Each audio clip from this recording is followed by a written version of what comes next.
Acura dares to drive beyond standard. A torque-vectoring super-handling all-wheel drive system, standard in the Acura RDX. Panoramic moonroof and premium 3-row seating, standard in the Acura MDX. Sound that surrounds you, an 18-speaker Bang & Olufsen premium sound system comes standard in the all-electric ZDX, the Acura RDX, ZDX, and MDX, where precision meets craftsmanship. Visit Acura.com to learn more. Where's your playlist taking you? Down the highway? To the mountains? Or just into daydream mode while you're stuck in traffic? With over 4,000 hotels worldwide, Best Western is there to help you make the most of your getaway, wherever that is. Because the only thing better than a great playlist is a great trip. Life's the trip. Make the most of it at Best Western. Book direct and save at bestwestern.com. We're not against rap. We're not against rappers. But we are against those. Something big about to happen. I hear the beat tapping. We some fly rhyming felines rapping on the track. Better yet, grab a gat, cause we hot like Enzo. Doors closed, windows up, cause that's the way we like to ride. Windy City hitting. Check mic 1 2 1 2. We live, baby. Hey, what's up, Chicago? And welcome back to Speak Your Mind Radio, episode 554, season 15. I'm your hostess with the mostest, Queen Star, aka MzHipHop.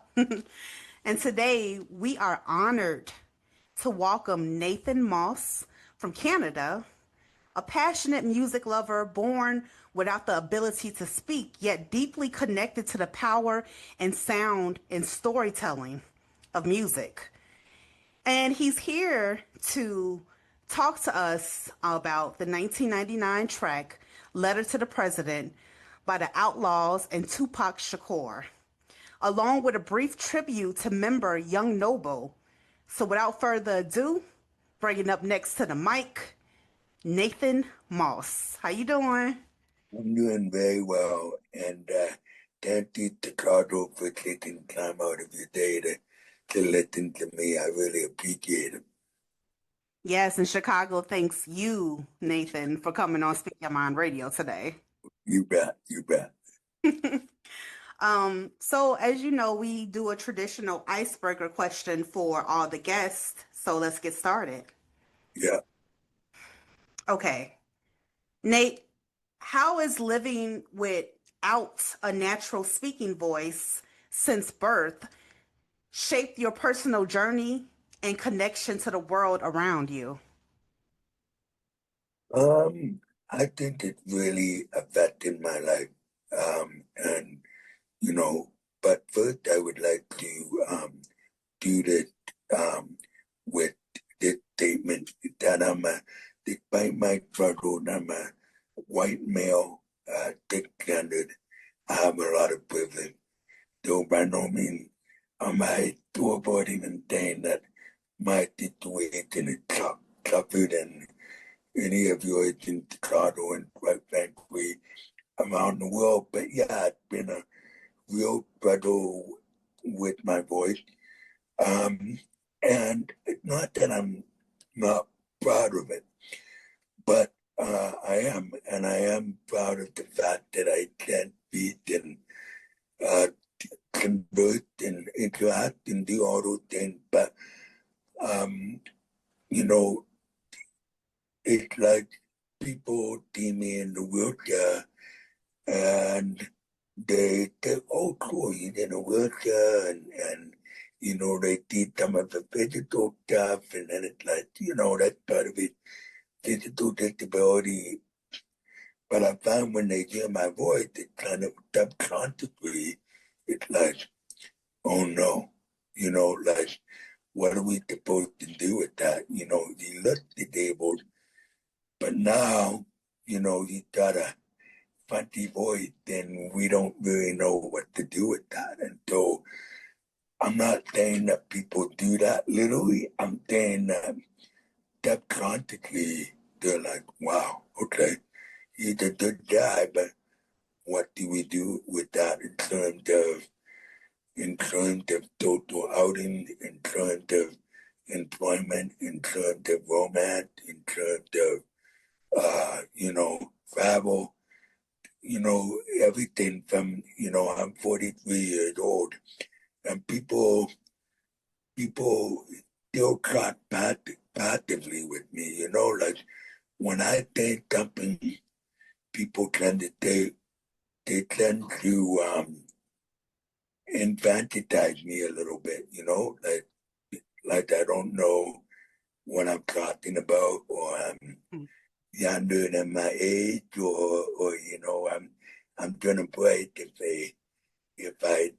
they touch me, or if they say the wrong thing, they think I'm gonna break down and cry, and all those kind of things. So it's been with me since I was a child. I mean, I am uniquely close to my parents, and that's a good thing. But my voice, my life with cerebral palsy and my voice, well, I'm very proud to have survived 4 months premature. The canopy that Black people feel, as Elijah Anderson was talking about in Free Code, the canopy where Black people feel they go into white areas and they feel that heaviness, and they feel like they don't belong, and they feel like, this is made for white people. And I'm not comparing my disability to racial, racial experiences at all. But, I know that when I go out into the world, there's a little canopy over me because my own little area, because no matter where I go, I have to do things separately from the world at large, and people perceive me differently. I used to think that, when I was younger, that people would, as they get older, they supposedly get more mature. Yeah. I thought that people would treat me better and all those kind of things, be more inclusive. But it hasn't proven to be the case, sadly. And I am a person with a disability. I'm part of some of the most oppressed populations and communities in the world. And you might as well quadruple that for people with disabilities, visible minorities, and BIPOC people. Third struggle is quadruple what mine is. And so, but the fact remains is that, disabled people are very quietly some of the most oppressed and isolated communities around the world. And so, when people come up into the mainstream like me, and they say, hey, we want to be part of it, find the able-bodied world, and make a difference and do things with our lives and fulfill our destiny, sort of peace. People are like, oh shit, that's admirable, but what are we gonna do with that? Like what are we supposed to do? Like, anything like employment, the first question is not what can you do, what are your skills and abilities, but like, what are we gonna do to make it big wheelchair accessible? Or they feel like instead of leaving me alone in the office with them tasks to do, they're wondering like, can they do things in time and in time on schedule, all those kind of things. And so this world is pretty much based on production. Well, one of the things based on production. And it affects people with disabilities because, maybe I think that the same 20 memos done in a day, in let's say an office, but that might take me 2 days. instead of one day, and in a deadline deliberate, productive 9 to 5 society, that doesn't quite fit, right? So, you know, people with disabilities need time. They need to be met where they are, just like any other um, BIPOC person or person with mental illness or addiction to drugs. People need to be met where they are, and they need to be heard from. And so, yeah, I'm proud of my voice, and you know, I like it, but it definitely I got a huge impact on my life and how I'm perceived. You know, so um, it you know, I like I said, I have lots of privilege. So you know, I'm not gonna I'm not gonna spend too much time on war with me, but yeah, it's been hard. It's been harder than I thought it was gonna be. Wow. You just said a mouthful, literally, for the people out there that don't understand your struggle when it comes to everyday life. You know, you mentioned you have cerebral palsy, and that's like one of the reasons why you're in your wheelchair.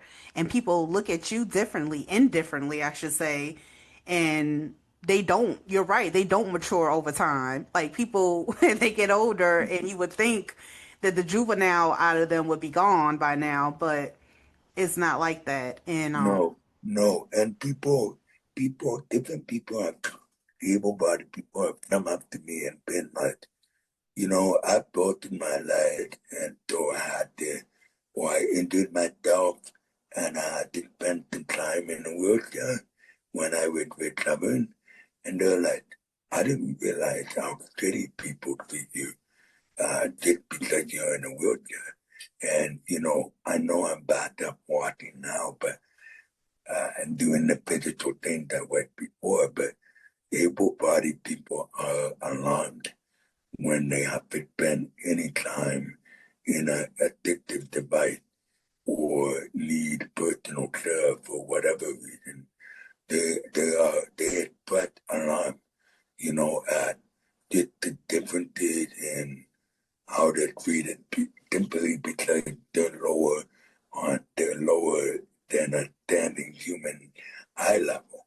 How much that makes the difference in how they're taken seriously and you know, presented to the world, and how much the other party views them. And so they're relieved that when they get healthy, they can go back to standing up and being equal with the world, and they don't have to deal with that shit, right? So, whereas people with disabilities, and not just physical disabilities, but visual impairment, you know, nerve impairment, mental health, invisible disabilities that don't look obviously disabled, but there are like things like multiple sclerosis and and pain conditions and all those kind of things.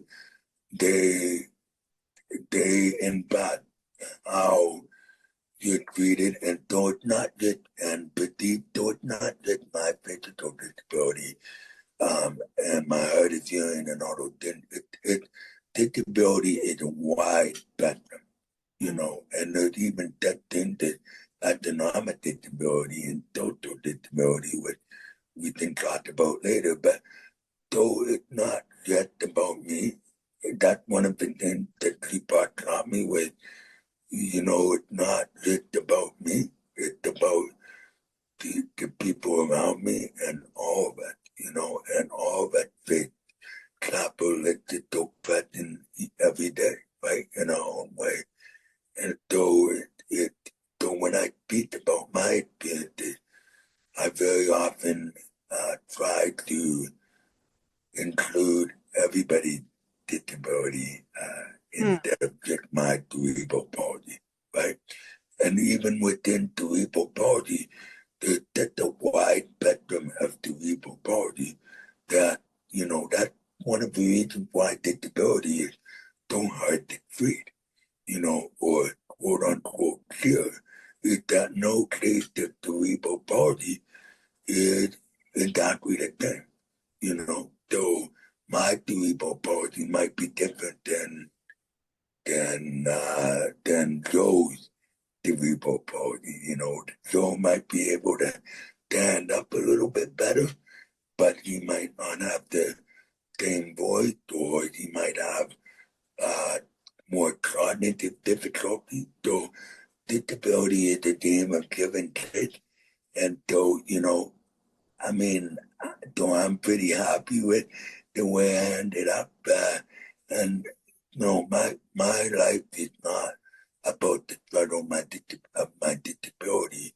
My struggle is, because I have a disability, what will society at large enable me to do, right? So, and it's not set up for disability just as it is for young Black women and men, who come from poverty,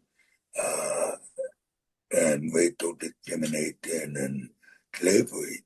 The apples and oranges comparison, but we all have gotten the short end of the stick for one reason or another. And so,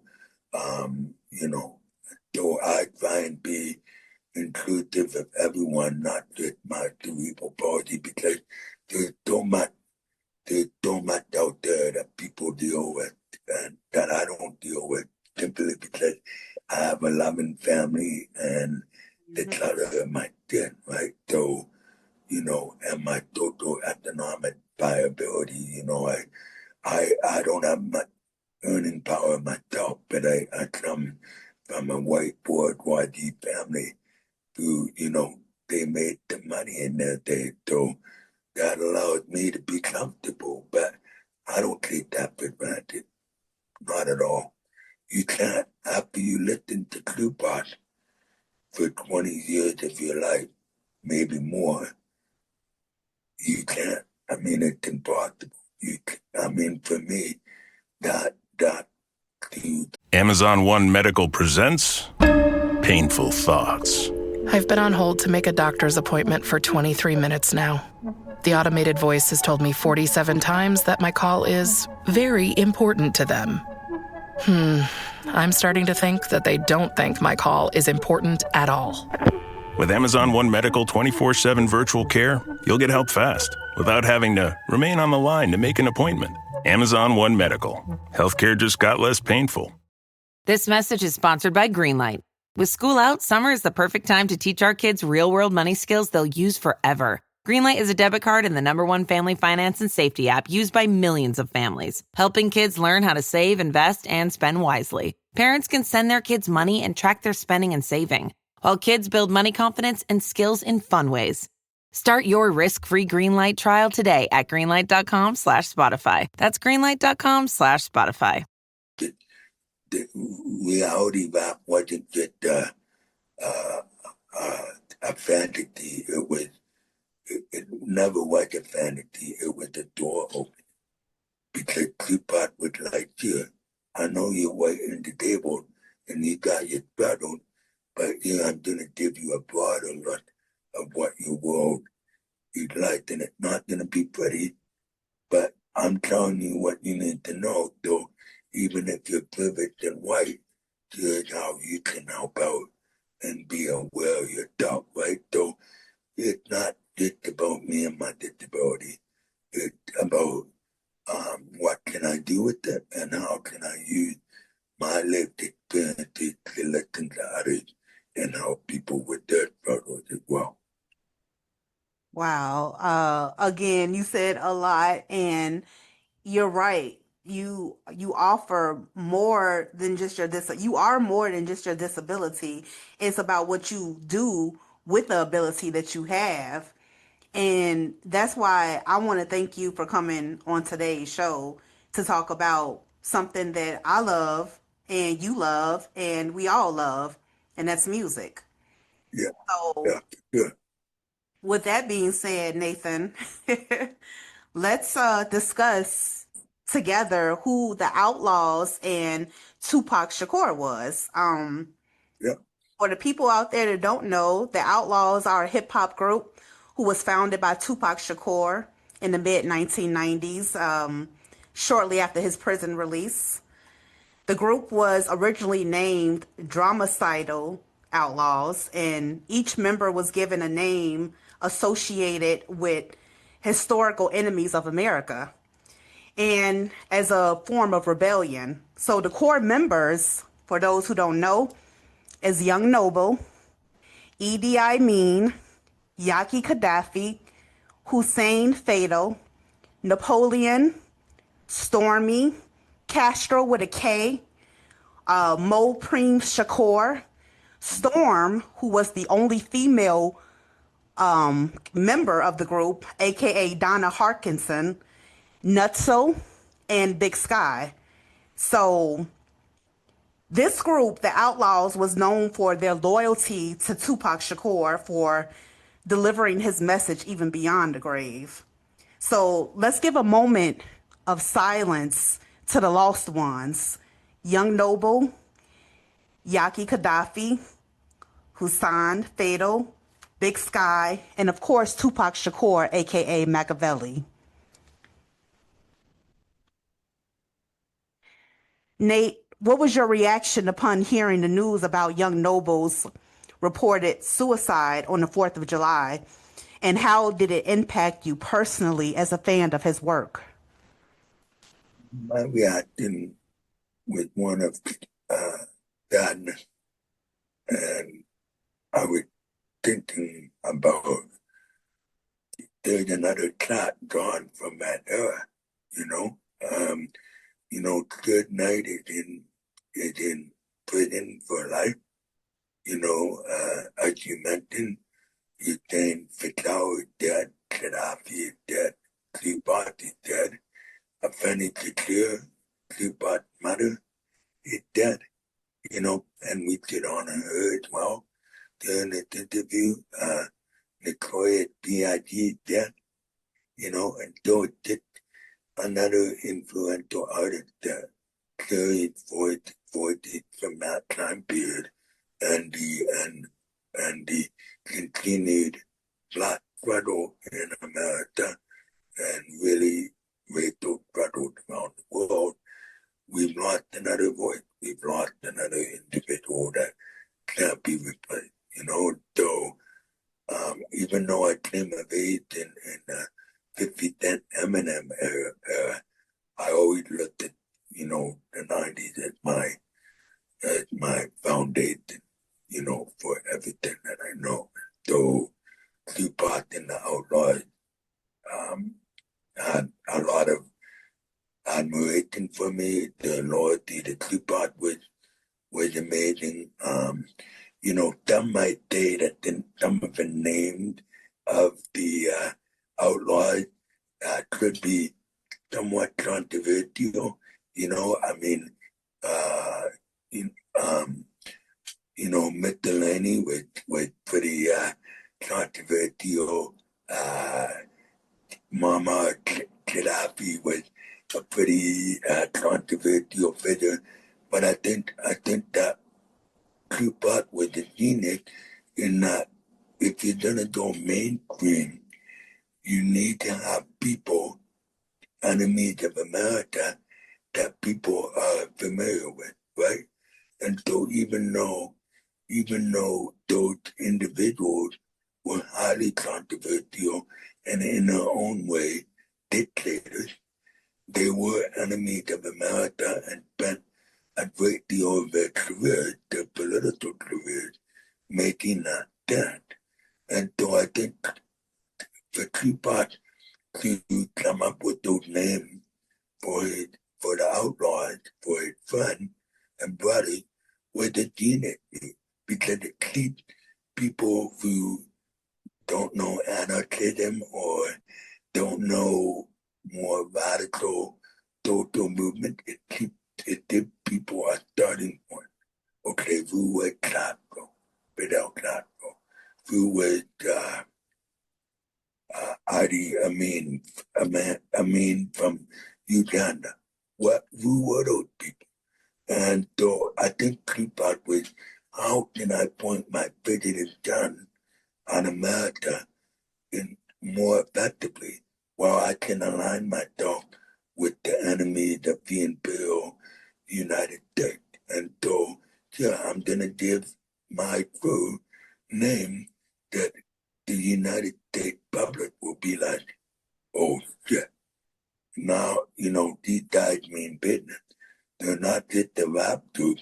They're trying to make a political point, right? And they're taking on these figures because they want to put themselves right in front of the White House and say, you guys are motherfuckers, racist motherfuckers, and who have committed atrocities in America since 1787, or no, 1777, sorry, and it needs to be dealt with. And so, because it's not getting any better. So, yeah, sadness. This morning, another person gone that played a significant role. And another reminder that mental health is something that it's not just about, I feel bad today, so I'm going to stay at home and rest. Mental health is an everyday struggle, just like disability, just like being a BIPOC person, just like, having cancer or any other hardship that you struggle with. Mental health is so important to your well-being, and it doesn't matter if you're classical or you're the Mars erosion and you've achieved all these wonderful things in your life. It's not an identifier of how you really feel about yourself. So, like, when you have depression, I have depression, and so I really feel vulnerable because it's like I want to be happy. You want to be happy. But there's these black clouds that come into our brain and go down into our heart. And we can't just enjoy life, because of our illness or because of our trauma that we've experienced, right? And so even though people try and they recover from addiction and they learn how to deal with mental health by doing our meditation, and they try and share with the world, like Young Noble did, positively about how they're doing, and trying to move beyond it. It's always with you, and so one day you think, I can't reflect that positivity anymore because I'm not happy, and I'm not happy with me. I should be happy, but I can't, right? And so it's the illness, the inability to be happy and satisfied with yourself, even when conditions around you would say, you've done pretty good, right? You've overcome your battle too, and you've made a life for yourself. But it's the same way I know people who are incarcerated in prison feel the same way. They get out and they're happy to be out, because prison is not a place for the human soul. But they get out after being incarcerated and they don't know what to do because they've been so regimented and institutionalized, right? Everything is brand new again. The same thing with mental illness. You have moments where you feel like, yeah, I'm doing good, I feel healthy, and then it's like, you go to bed at night and you feel the same way, no matter what. And it comes back, and I think the Unknowables was another example of that. And I think, July the 4th him that I don't know if he planned it, but I couldn't think of a more poignant method to take your life on so-called Independence Day in the United States today. You know, while Nathan celebrate, I'm a black male and I'm in pain and I've struggled my whole life. I've watched my best friend Tupac, you know, get killed by the police, you know, get killed by the powers that be. So everybody that was around me that was a positive influence is now dead. And so fuck America. I don't want to be here anymore. So if that was his intention, then well done. Well done, Noble. We love you. We miss you. I wish that you could have figured out a way to stay. I never want people to die and all that from suicide or anything. But if that was your plan, well done, brother. Well done. Yes, yes, definitely well done. And speaking of well done, we may have to do a part two because we only have 4 more minutes left on this exciting Zoom. Yeah, I'm so sorry about that. But yeah, you did make a lot of valid points about young Noble planning his death date on the 4th of July